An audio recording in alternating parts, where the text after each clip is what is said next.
Welcome back, everyone, to the European VC podcast. Today, I have Benoit from the EU Act movement with me. We're going to be talking about the EU Act movement, what it is, what's driving it, who are the people behind it, how can you get involved, as well as, of course, some of the core causes that the EU Act movement is trying to move forward on. One of them being the 10-second investment process, but more well known to all of you, the EU Inc. movement that we've also been pushing out via the EUVC platform.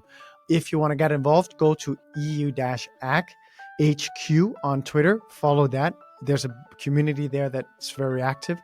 And if you want to get involved in the EU Inc. movement, you can go to EU-Inc.org to get involved and sign the petition today. There's more than, at this time, 11,039 supporters. So if you go in there, I promise you, we will make this happen. We will get an EU Inc. across Europe. Go and become part of the movement, as well as, of course, the EU Act movement. I hope you'll enjoy this episode as much as I did doing it, and that you will get involved in the movement. Here's a few words from our beloved sponsor. This episode comes to you by the support of our partners. Portfolio IQ by Synaptic. Portfolio IQ is the most effective way to track your portfolio. It pulls data from all sources, board decks, financials, MIS sheets, forms, emails, everything, and creates a true single source of truth for your portfolio data. With Portfolio IQ, you can track all the metrics that matter, not just the standard metrics. All metrics are reviewed by a team of certified accountants. You'll get 100% accuracy. Not sure about a number? Just click on it to see the exact cell in the document it came from. Portfolio IQ also adds a layer of standardization to make the data comparable and useful for benchmarking, valuations, and reporting. All of this is as simple as forwarding an email. Zero added work for your fund or your portfolio companies. Portfolio monitoring that you'll fall in love with. Go to synaptic.com/portfolio IQ. That's synaptic.com/portfolio IQ. The good folks at Synaptic will be happy to give you a no-cost trial. This was their finest hour. Tear down this wall. It's more than just an alliance. This is a union of values. Let's start acting. This show is not investment advice, and the hosts of this episode may be invested in the funds and companies featured. Benoit, welcome to the European VC podcast. Thank you. Great to have you, Andreas, and great to be here.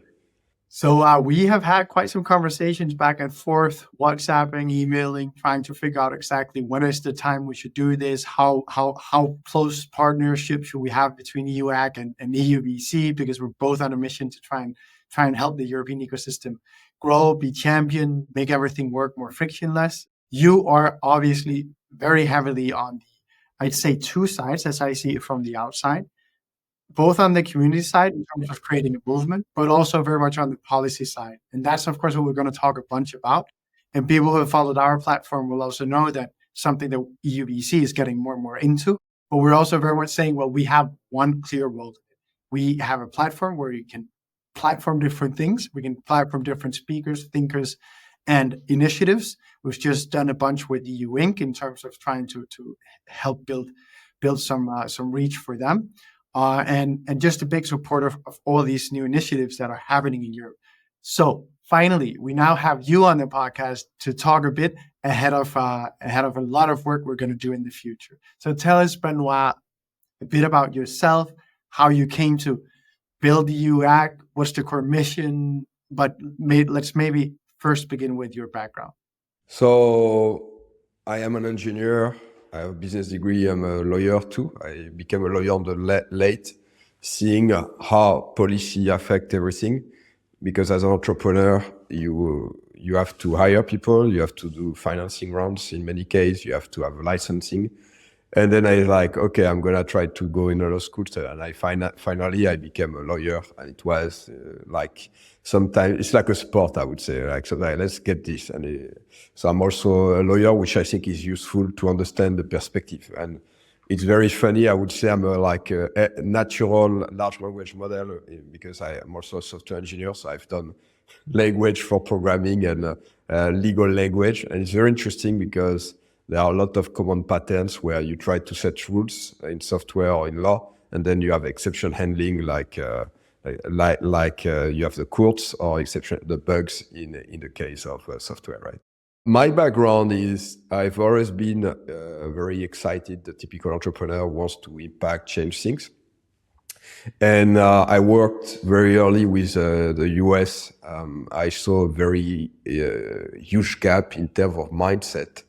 So when I was 17, I worked with the American Online founding team of friends.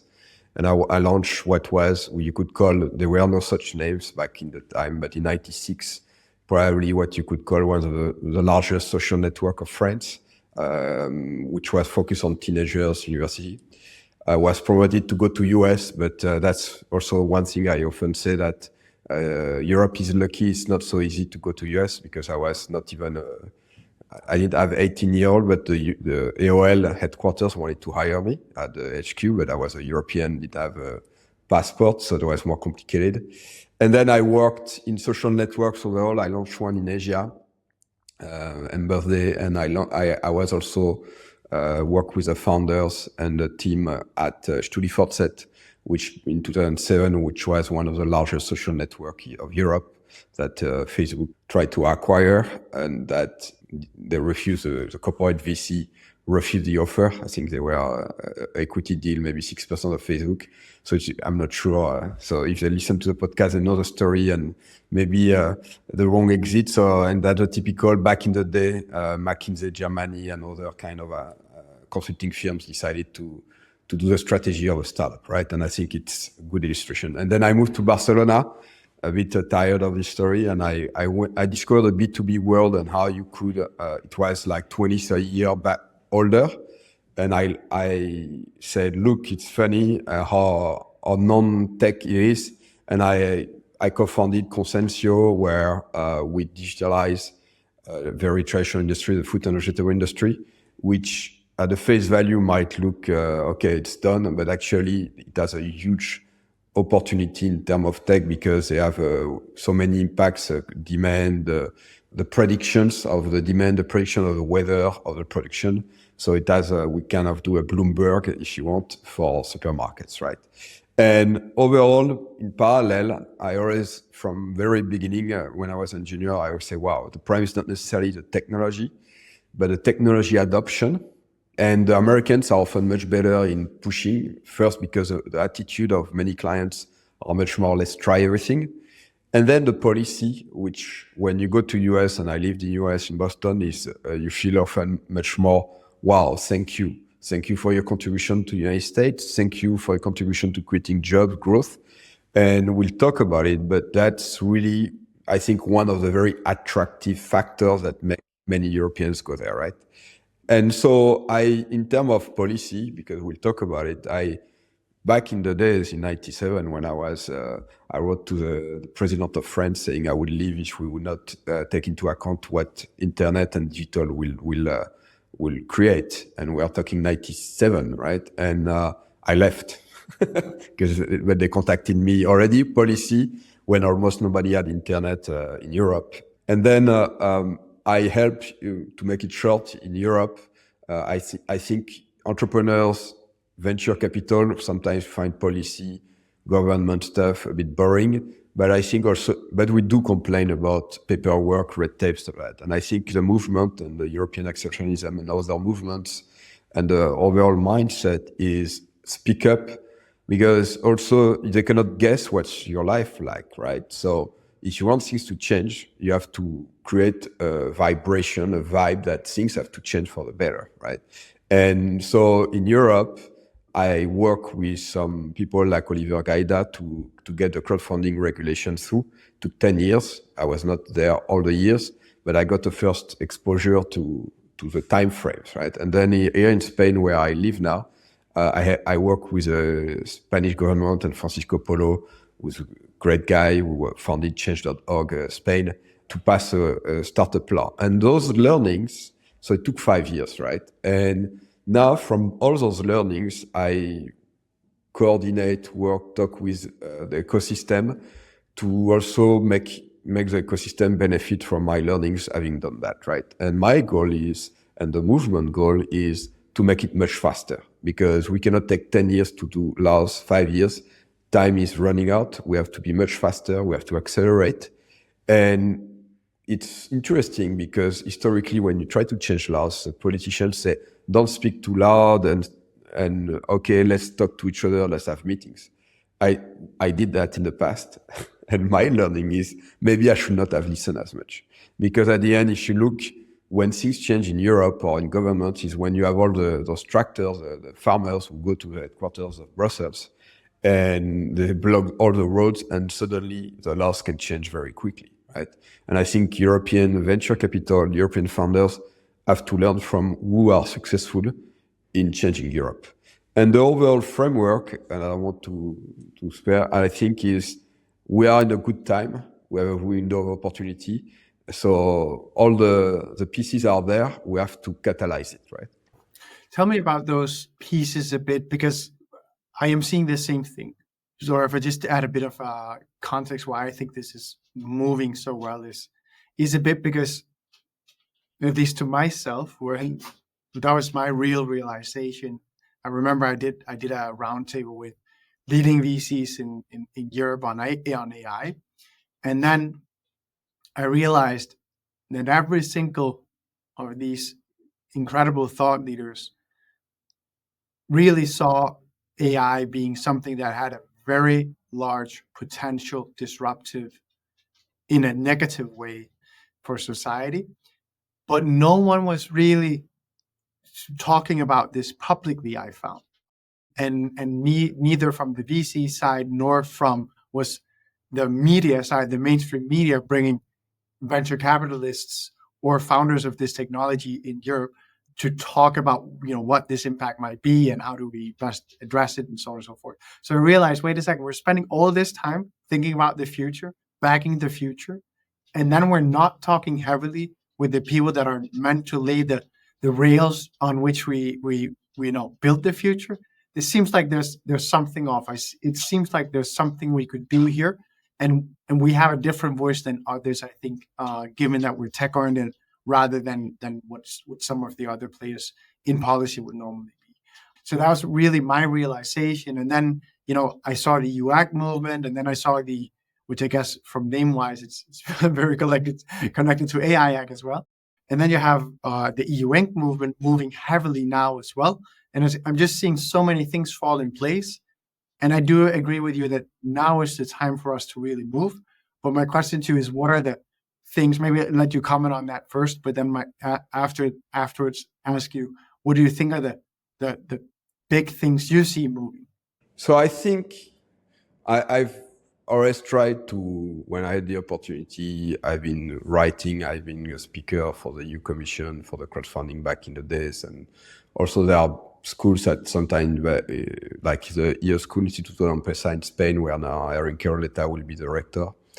I've also helped events where, for example, one event, I had the founders of LinkedIn, Wikipedia, and everything. So I think we should do that again, and of Tesla, but Martin Eberhard.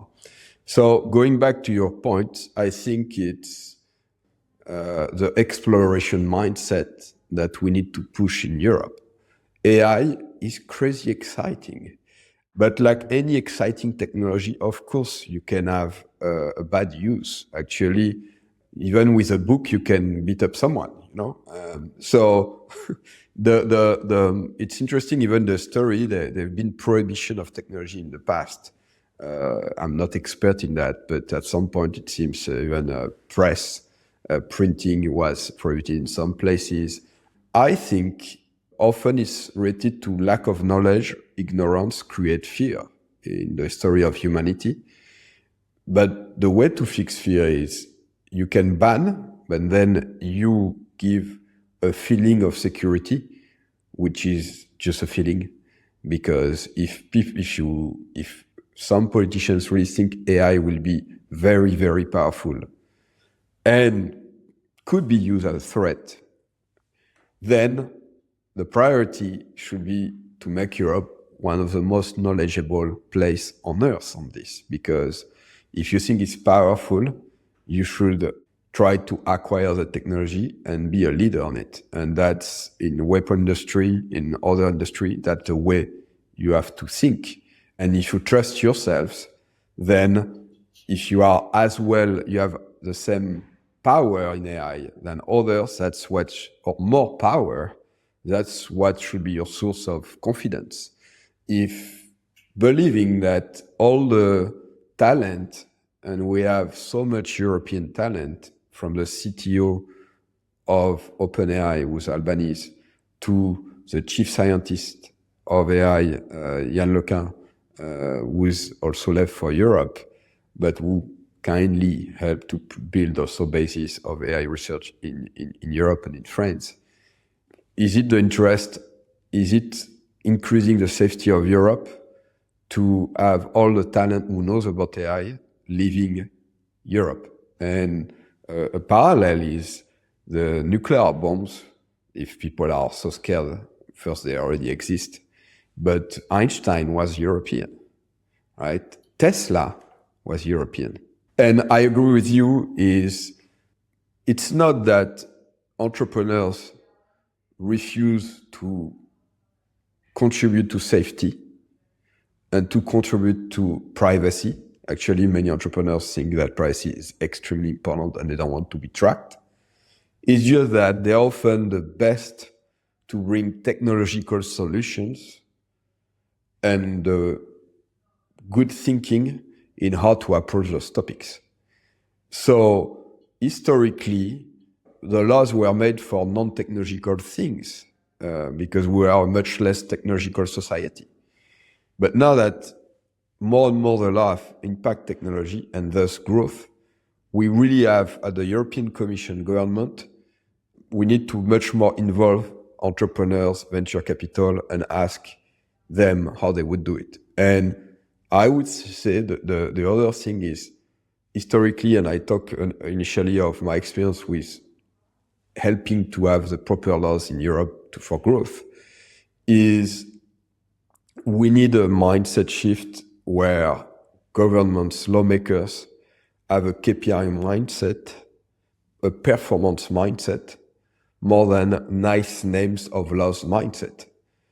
Because there are already many laws for digitalization of companies that on paper sound great and should have fixed things, but they did not, right? And AI is the same. And I think also we go back to what I said earlier is send a message. So for me, the joke I say should be AI Acceleration Act.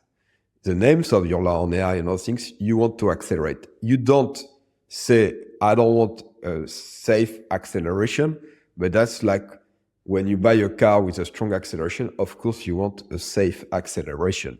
You want a thrill, but you want safety. Actually, safety comes from having more economic power. It's a story of humanity. If Europe is a leading economic power, that's how it will have the highest safety.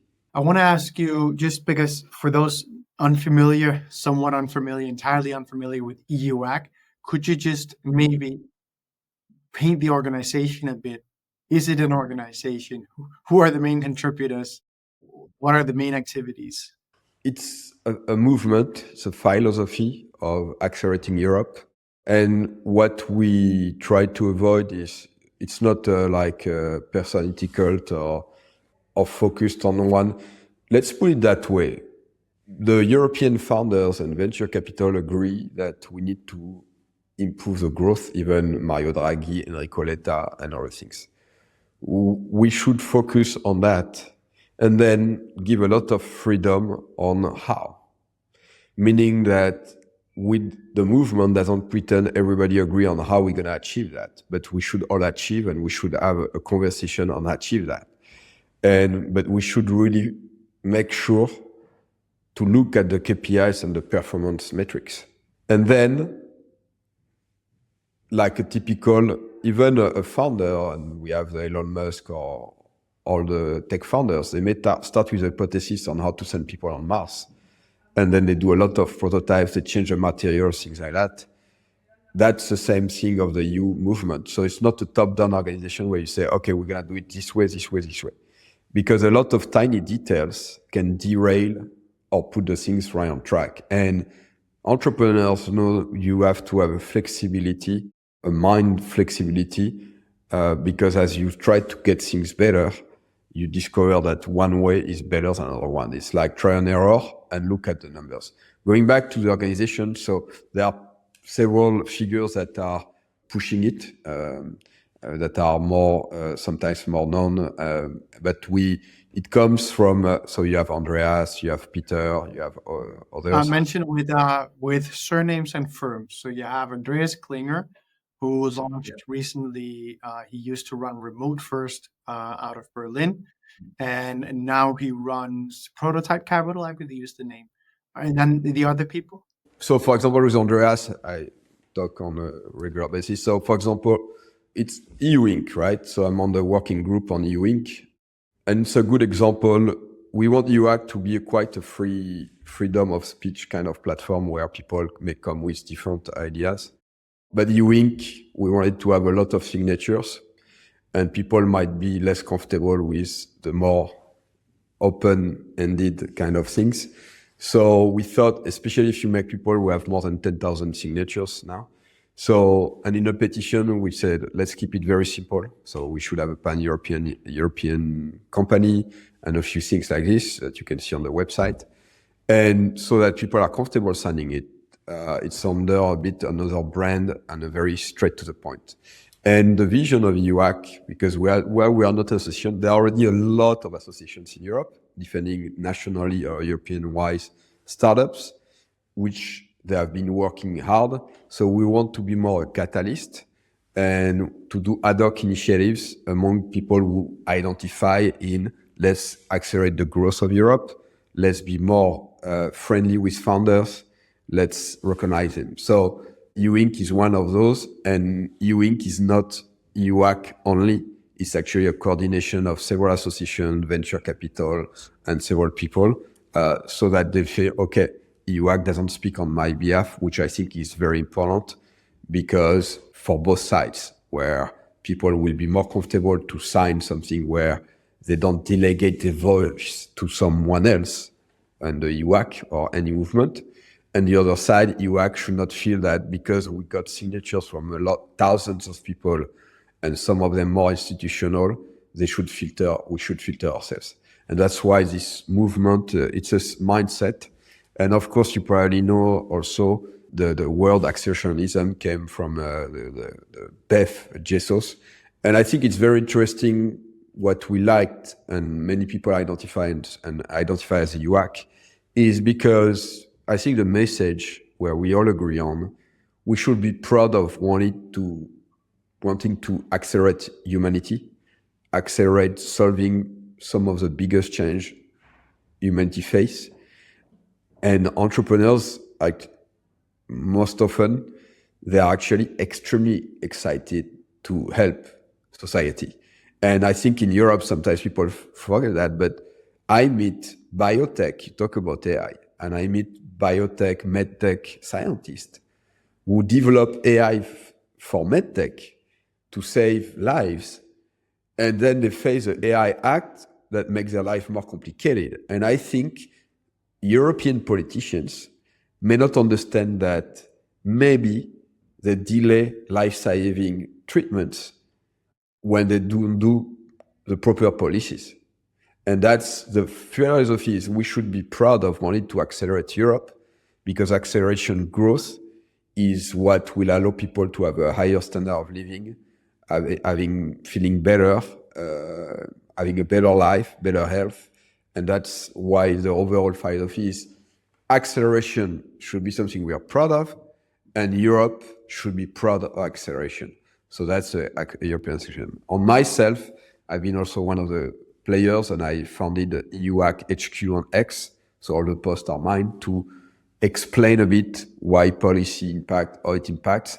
And even before those names, I've been in touch with the European Commissions and European institutions, member of parliament, and several governments to change and accelerate Europe. And I've been speakers for Asian governments and for other governments. I align with so many of the things you say, Benoit, and that's why I'm so happy to have you here on the podcast to talk about it, because I think you're absolutely right. We are all doing what we're doing because, if we just wanted to get rich quick, we wouldn't be in venture. Then we'd be in private equity probably. Could do many of the same things, but we just be much wealthy and not maybe making the world as good as a place as you might be able to if you do venture, both as a VC and as a founder. So that's the one thing. And then I think that you're also very right that the motivations or the way that the entrepreneurial mindset works, both for a VC and for a founder, is, don't gag me, don't try and bind me down by rules, don't try and force me into one framework. So I think it's very wise to make it a movement and not one big organization that has a big secretariat that you have to have run everything by and all those things. And then I think it's so important that you're doing it cross borders. I think it's so important that we try and get the different movements in every different country, because there's powerful movements inside Denmark, but they're not very connected to the other countries. And they're very much oriented towards dealing with stuff here in Denmark, as an example. So I think that's incredibly important. We're also going to bring, and this will be announced, but we'll bring a bunch of people together in London to talk about all this. Why London instead of a European or EU capital, you might say? Well, in the end, since we're focused on venture, it's where most people have to go anyway. So that's why we're doing it there. But we're definitely trying to convene everyone to whom this is important sometime next year in the spring. So keep your eyes open for that. Speaking of acceleration, let's go to one of your big important agenda points, which is the 10-second investment process. That is acceleration. Tell me a bit about that, the concept and the vision of it. The name 10-second investment process is first to recognize that Europe growth. So the politicians start to notice that they have much less growth than US, which for founders and venture capital, we knew that for quite some time. Finally, the news arrived to our politicians, which is good news fundamentally. Better late than never, right?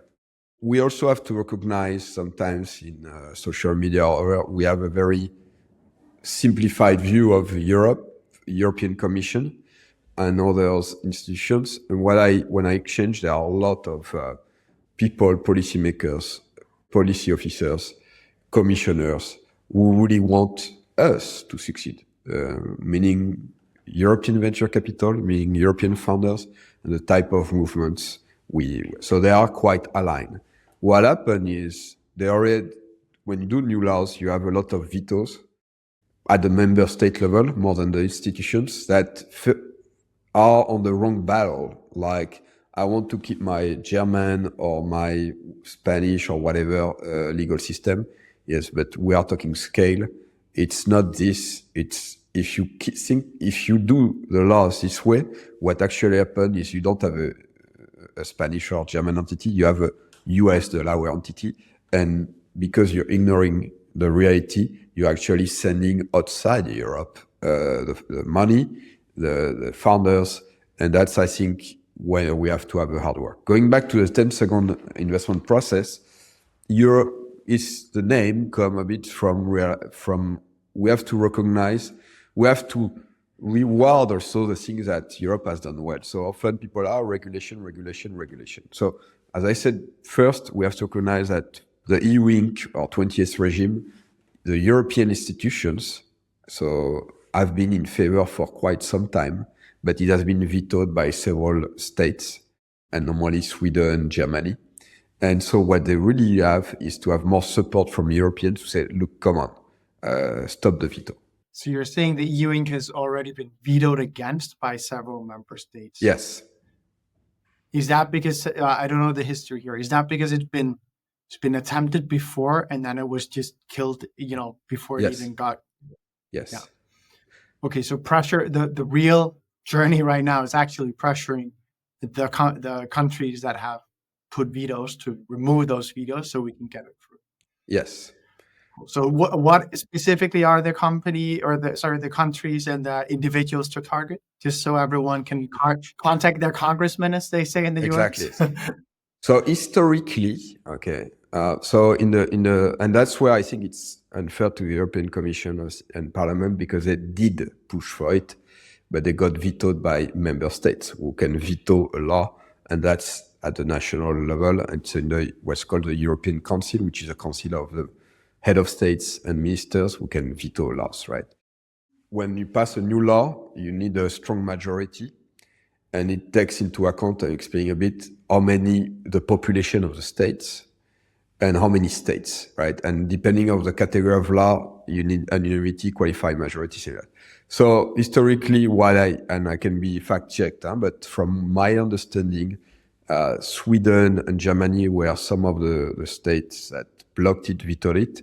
And historically, Germany has vetoed not only EU Inc. and 28th regime, but they also have vetoed a European NASDAQ, Capital Markets Union, right? And I think also those vetoes were with other governments, so not other political parties. So it has been vetoed a few years ago, could be more than 10 years, because it's not new, the idea.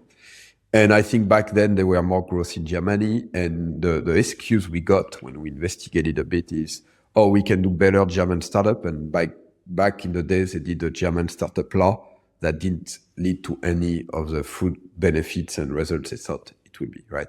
So yes, I think historically, Germany, because of its population, and Germany because it has been much more conservative in digitalizing and changing its system, because you have a very, very strong notary system, for example, Germany, has been one of the ones that has to change its mindset. The good thing is they say they want to change things, but we have to make sure things happen, right? We have had, just to know on that, we've had so many on the podcast, especially on the angel side, because they don't do investments for a living, that say, well, I don't invest in Germany. I did it once. And one time I ended up blocking the startup from getting the round done because I had to go over there and it was difficult. And, but they let me, and, so that you just have this huge hassle around investing in German companies. And if they think that they're doing themselves a service by by trying to make it difficult to build anything cross-border, I would say you should definitely listen to some of the episodes that we've done with angels across Europe. We should do a compilation. Let's do that to send them of those stories. And one of the things I did on X, on UAC HQ, is a red tape of our story. And I want to do a true story. And I think people maybe are a bit scared to speak up with a face. So we could do a anonymous where people have their face tape, but it's in Europe. Oh, they've said it publicly on the podcast. So perfect. We should do a compilation. And that's where people need to speak up, because I think if you're German and you're proud of Germany, and if you're European, you're proud of Europe, you are doing the best service to your country when you speak up of those issues where many jobs were lost, headquarters move out. Actually, the loyalty thing is to actually speak up, not to keep the system. And so the politicians who don't change the system are the least loyal to their own flag. And I think it's a mindset shift is you are loyal to Europe and your country, not to the politicians. And politicians should be loyal to their country and to Europe interest, not to someone who has a great relationship with a notary. We are used to accept that, but we should not, right? It's huge. And in Spain, it's the same problem.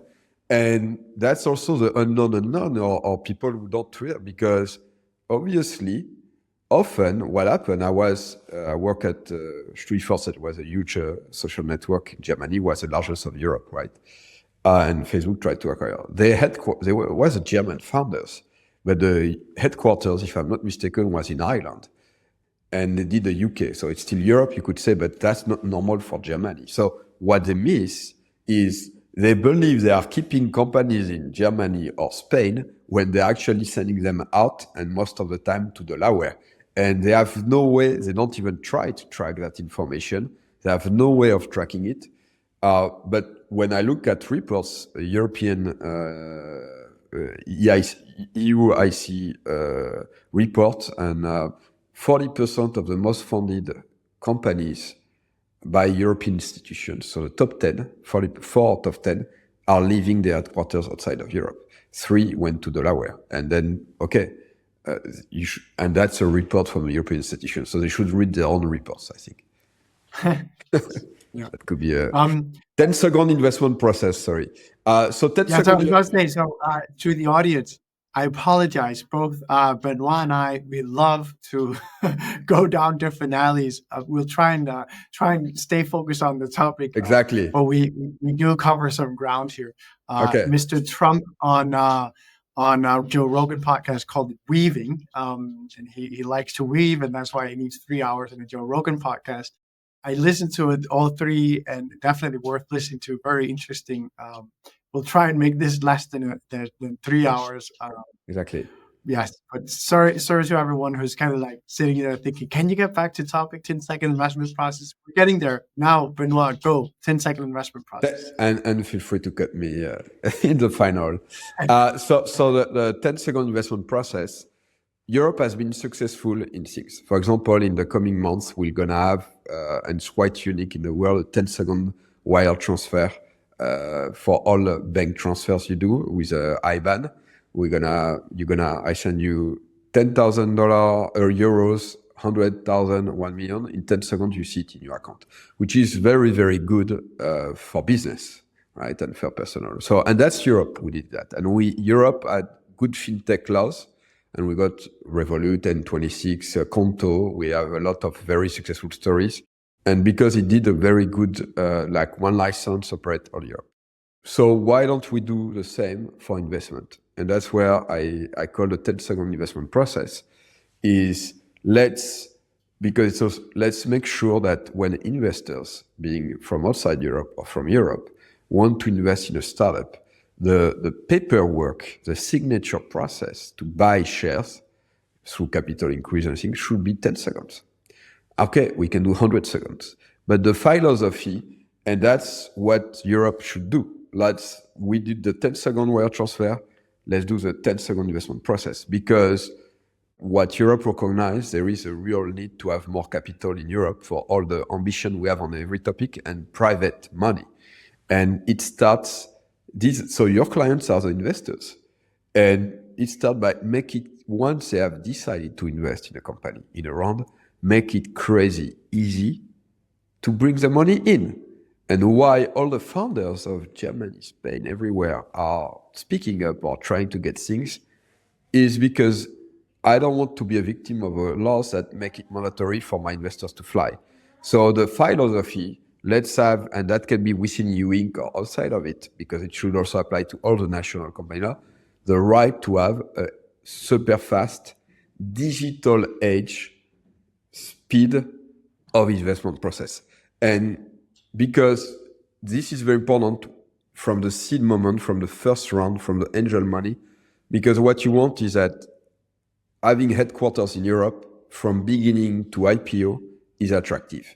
Because if you don't take care of the beginning, companies will not come back. Once they move to headquarters to US, because of red tape, it's much more difficult to make them come back, right? So we have to look at the whole life cycle. But suddenly, what would be cool, let's be number one, is that suddenly Europe is identified of having the best performance investment process on earth. And that's really doable. That's a leapfrog because we're going to rebuild it. It's the right to have this speed.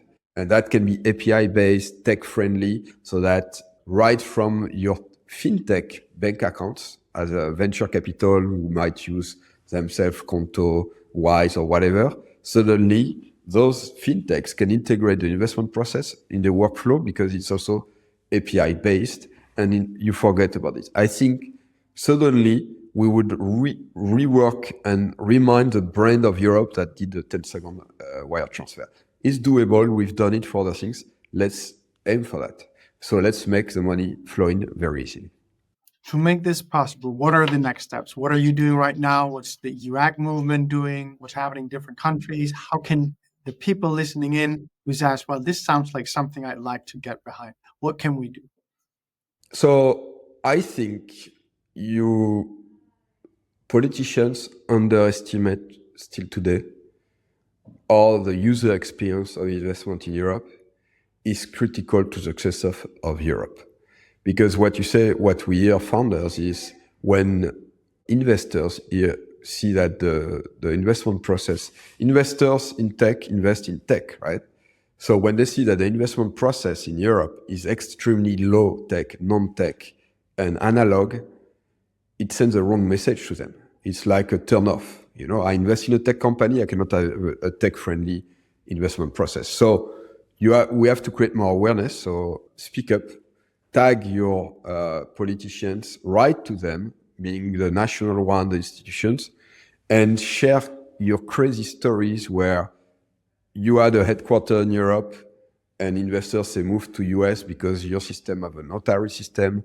It's not digital. I cannot take that. Move. What the hell are you doing with this system?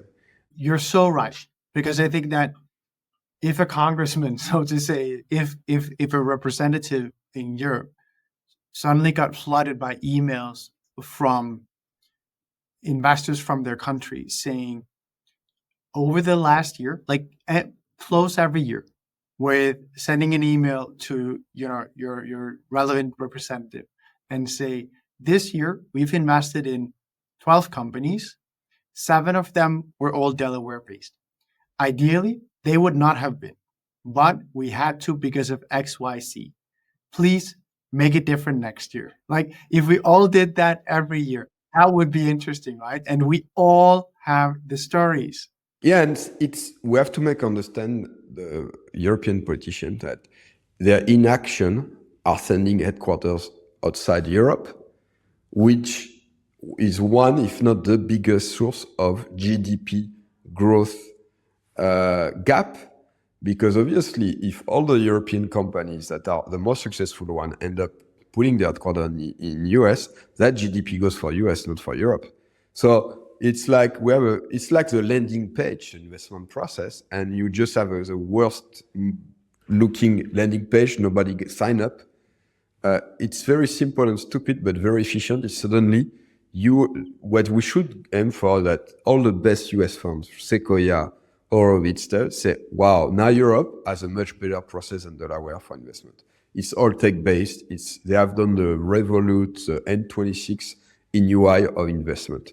Because that starts there. If you want to send a message, technology is welcome, it starts there. And speak up, and let's have podcasts on that. Share your horror story. I think people really underestimate how many jobs are lost and headquarters are leaving. So we are looking always also for people with some relevancy for a podcast or a space. We could do on the X account I manage a space on that. And I think we really have to create awareness. Till you see change, speak up.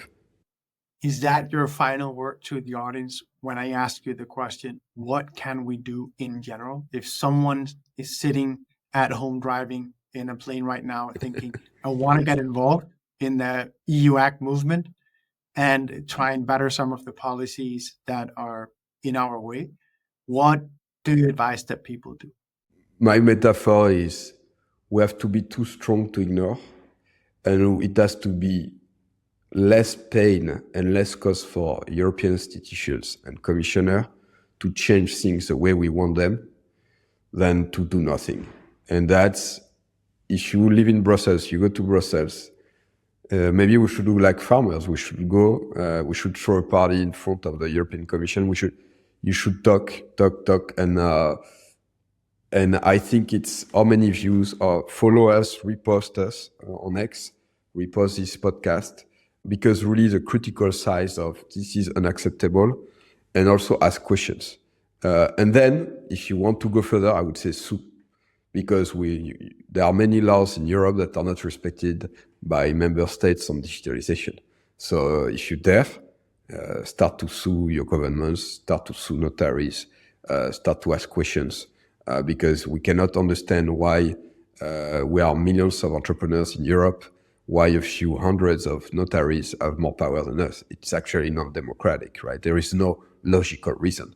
So you should ask for transparency on that, because it's obviously the past. It's like, for me, it's like the horse traders regulating the car industry when the car was invented. That's how we live right now. And I hope that sounds stupid to you. And that's what we have. We have the notaries who decide company laws in Europe for tech companies. What are we talking about, right? You're absolutely right. Sounds like a meme that we can create right there. Benoit, thank you so much for joining us on the podcast today. I've just realized, if anyone thought, Andreas, you had crap sound today, I've been speaking into a mic that's not been the one that's been connected. So I think my voice sounds maybe a bit different from usual. I hope everyone has been able to live with that. And Benoit, I hope they just heard your message and realized that EU Act and it is EU-AC, just as the AI Act movement started in the US by, as you said, Beth Jesus, also maybe someone that people know less here in Europe. What a really fun guy, also a master of memes. So definitely do go and follow EUAC on Twitter, is where you're primarily EUAC HQ. EUAC HQ on Twitter, yeah. And then reach out to either me or Benoit if you want to get involved on a more structured basis, because we're trying to map out who really wants to be involved and who's moving the needle in each country. So we'd love to just know who you are so we can help get some cross-border activity happening on this level as well. Benoit, thank you so much. Thank you, Andreas. Take care, everyone. Thank you. Here's a few words from our beloved sponsor. This episode comes to you by the support of our partners. Portfolio IQ by Synaptic. Portfolio IQ is the most effective way to track your portfolio. It pulls data from all sources: board decks, financials, MIS sheets, forms, emails, everything, and creates a true single source of truth for your portfolio data. With Portfolio IQ, you can track all the metrics that matter, not just the standard metrics. All metrics are reviewed by a team of certified accountants. You'll get 100% accuracy. Not sure about a number? Just click on it to see the exact cell in the document it came from. Portfolio IQ also adds a layer of standardization to make the data comparable and useful for benchmarking, valuations, and reporting. All of this is as simple as forwarding an email. Zero added work for your fund or your portfolio companies. Portfolio monitoring that you'll fall in love with. Go to synaptic.com/portfolio IQ. That's synaptic.com/portfolio IQ. The good folks at Synaptic will be happy to give you a no-cost trial. This was their finest hour. Tear down this wall. It's more than just an alliance. This is a union of values. Let's start acting.